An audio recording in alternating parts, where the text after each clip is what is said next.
Hello everyone and welcome back to my channel.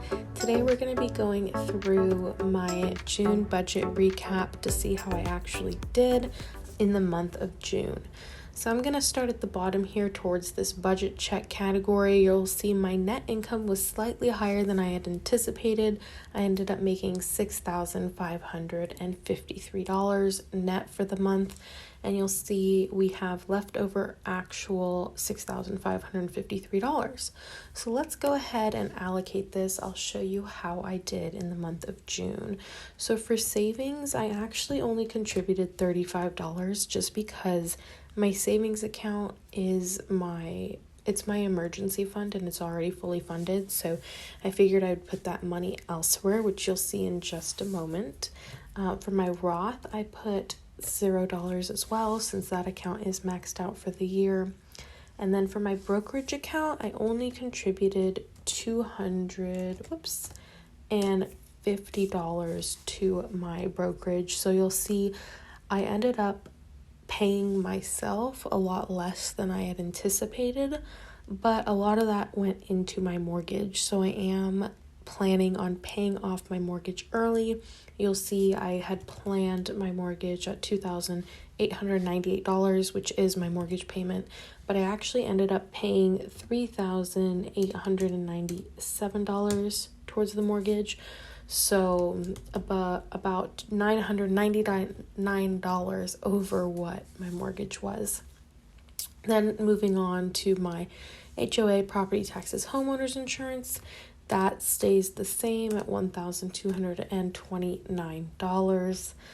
For my internet, gas, water, and electricity, I actually only spent $129, so that's nice because I gained an extra $71 from that category there. Then my subscriptions remain the same at $23. That's to be expected. For food, I went a little bit over budget. I spent $313, but I think I went over budget because I had allowed myself so much. This was the largest amount of money that I've allowed myself for food during a month, and I found myself allowing myself to buy more food going out just because I knew my food budget was bigger. So I might actually bring that down to $250 next month. Then for coffee, I was bad again, $50, so double what I should have been spending on coffee, but that's all right. And then for gas, $136, so $36 over my budgeted $100. I might bring that up just because gas prices are so insane, but for right now, I'm going to try to keep it as low as possible. Then we have car wash. Actually, I spent $7 instead of $6, so I may just up that when I budget going forward. Personal care, now this is where it gets a little bit ugly. $267 on personal care, so I more than doubled what I was supposed to spend. I went over by $163. I ended up getting my nails done and just doing a bunch of stuff that I didn't need but wanted, so I ended up going over, but that's all right. And then gifting, we have $60 went towards gifting, $89 went towards fun, and $68 went towards miscellaneous, which closes out our budget. So you'll see we have $0 left over, and our net income matches the total here. The formula is showing up in false. I'm sure that's probably just because of a rounding error. So let me go ahead and see what the issue here is. 04. Okay, well, I'll just subtract out 4 cents from my income because that's really just a rounding error.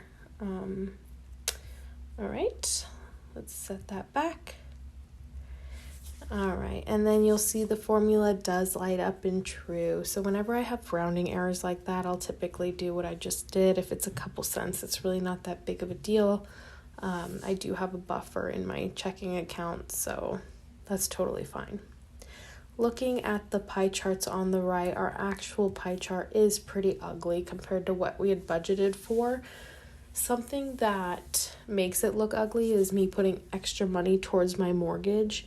In a way, I feel like that is kind of paying myself, but it's still considered an expense on this spreadsheet. So while it does look kind of ugly, I'm okay with how it turned out. I really do want to make those extra payments and get my mortgage paid off as soon as I can. So with that, thank you guys so much for watching. If you like this kind of content, please subscribe to my channel and like this video for more. Till next time.